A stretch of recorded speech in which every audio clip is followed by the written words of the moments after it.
Pernah nggak sih kamu ngerasa udah kerja keras banget, banting tulang, tapi kok rasanya uang gitu-gitu aja, nggak mau deket-deket?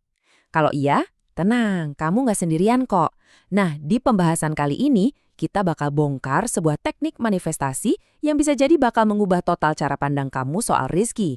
Kuncinya, ini bukan soal kerja lebih keras, tapi soal nyetel frekuensi yang benar. Kenapa ya uang itu sering banget rasanya kayak mantan yang toksik? Bener nggak? Semakin kita kejar, dia malah makin lari. Tapi giliran kita diamin, malah ngilang tanpa jejak. Frustrasi banget kan? Kayak kita tuh kejebak di lingkaran setan yang nggak ada ujungnya. Tapi coba deh kita lihat dari sudut pandang lain. Gimana kalau masalahnya itu sebenarnya bukan karena usaha kamu kurang, bukan karena kamu kurang pinter atau kurang kerja keras. Mungkin aja masalah utamanya itu ada di frekuensi energi kamu yang belum nyambung sama frekuensi kelimpahan. Jadi uang itu sebenarnya nggak menjauh, tapi jangan-jangan kita yang selama ini hidup di channel radio yang salah. Dan penting banget nih buat dipahami konsep frekuensi ini bukanlah tren New Age yang baru muncul kemarin sore. Bukan. Ini tuh prinsip abadi, sebuah rahasia kuno yang udah diajarin di berbagai peradaban. Dari kuil-kuil kuno, padepokan, dan bahkan sekarang diulas dalam sains modern. Ini adalah mekanisme dasar cara alam semesta kita bekerja. Coba tebak, siapa yang ngomongin ini? Albert Einstein, bapak fisika modern. Dia bilang, segala sesuatu itu energi. Kalau kita bisa nyamain frekuensi kita dengan realitas yang kita mau, kita nggak akan bisa menghindar dari realitas itu pasti datang. Jadi ini bukan cuma sekedar filosofi, ini fisika. Keren kan? Nenek moyang kita di Nusantara juga udah paham banget soal ini. Ada sebuah pepatah Jawa yang dalam banget maknanya. Urip iku mau mampir ngombe, tapi nek jiwamu sumarah, semesta iso ngenepi sakabehe. Artinya, hidup ini emang cuma sebentar, ibarat mampir minum. Tapi kalau jiwa kita bisa pasrah dengan penuh kesadaran, semesta sendiri yang bakal menyempurnakan semuanya buat kita. Ingat ya, pasrah di sini bukan berarti menyerah, tapi selaras. Dan dari tradisi mistik timur, penyair hebat Rumi juga ngingetin kita hal yang sama. Apa yang kamu cari, sesungguhnya juga sedang mencarimu.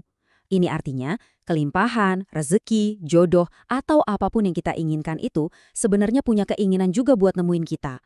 Tugas kita tuh simpel, berhenti lari, dan jadi siap untuk ditemukan. Oke, jadi kita udah paham konsep dasarnya. Keren. Sekarang pertanyaannya, gimana caranya?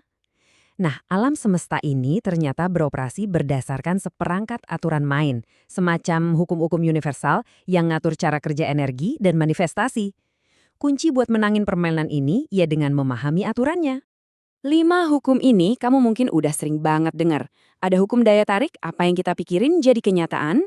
Hukum resonansi, energi kita narik energi yang serupa.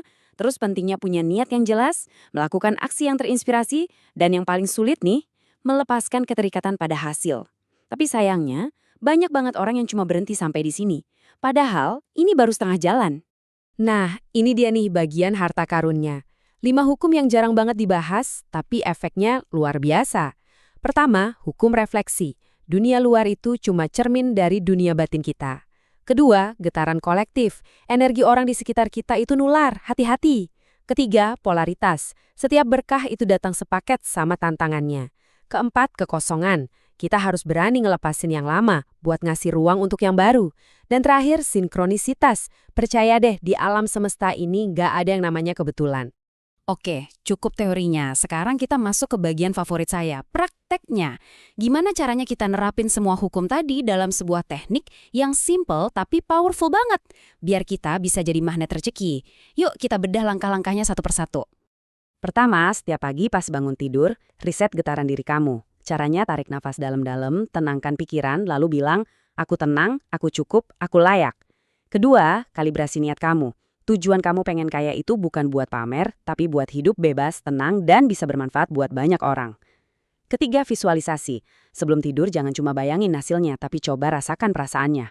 Dan keempat, ucapkan afirmasi positif sambil beraktivitas, jadikan itu soundtrack hidup kamu. Lanjut, langkah kelima, amplifikasi rasa syukur.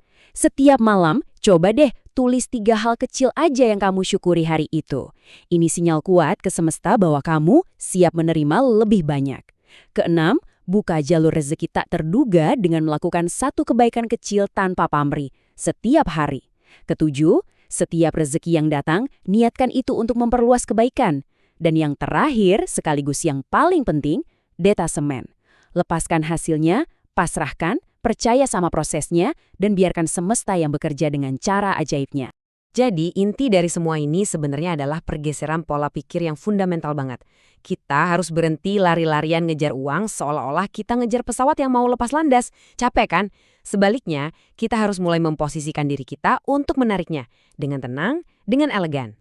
Biar makin kebayang konsep menarik dengan tenang ini, ada sebuah cerita sederhana yang bagus banget tentang seorang pedagang bernama Budi. Dia mungkin bukan orang paling kaya di desanya, tapi dia paham sebuah kebenaran yang sangat mendalam soal kekayaan sejati. Jadi ceritanya, suatu hari seorang guru besar datang ke desanya, mencari harta yang paling berharga. Wah, semua orang langsung panik, sibuk nawarin emas, permata, perhiasan mereka. Tapi Budi gimana? Dia tetap tenang, senyum-senyum aja, sambil lanjutin dagangannya seperti biasa.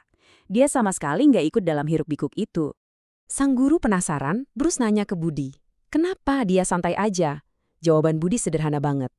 Harta yang paling berharga bagi saya adalah ketenangan hati, dan itu sudah saya miliki. Sang guru pun tersenyum, dan bilang kalau Budilah orang yang paling paham. Ketenangan hati, itulah harta yang sesungguhnya. Pelajaran dari kisah Budi ini jelas banget kan? Kelimpahan sejati termasuk uang dan rezeki materi, itu datangnya bukan pas kita ngejar-ngejar dengan panik dan cemas.